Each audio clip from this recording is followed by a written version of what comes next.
College में जब मैं पढ़ता कॉलेज में जब मैं पढ़ता ये उन दिनों की कहानी है मेरे याद में आज भी रोती है कि कैसी पगली दीवानी है मेरे याद में आज भी रोती है कि कैसी पगली दीवानी है।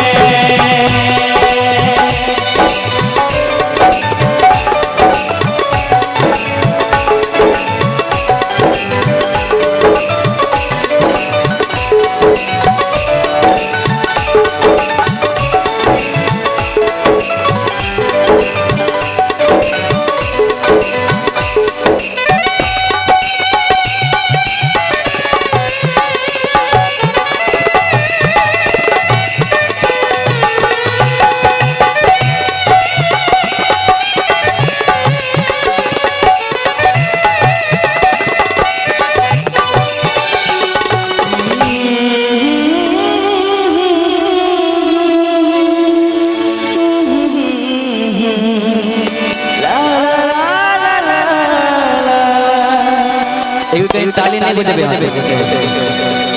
कहीं जोरदार भैया हूँ सब ताली बजाएंगे लखन न मजा आए प्रेम से शेरा वाली मैया की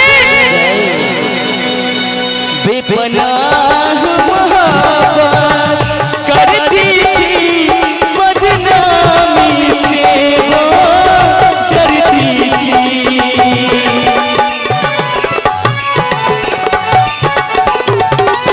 शर्माती घबराती छुप छुप के मिलने आती थी यारो ऐसे तू गलत समझो यारो ऐसे तू गलत समझो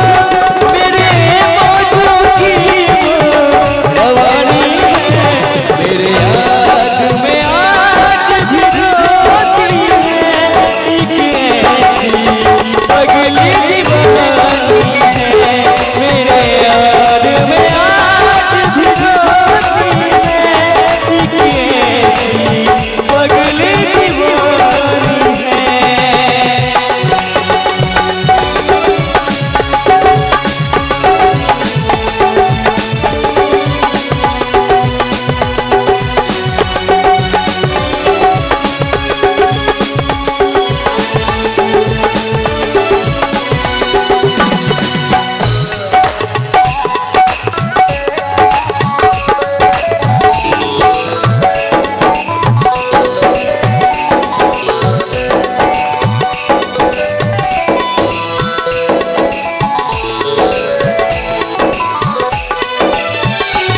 इनकार भी था एतबार भी था उसके गुस्से में प्यार भी था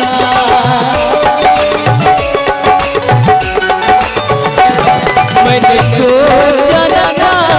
जब जाएगी वो पगली बिना सताएगी उन आँखों से दरिया बहता है उन आँखों से दरिया बहता है इन्हीं आँखों से झरना पानी है कहीं कोई ताली नहीं बजे कहीं कहीं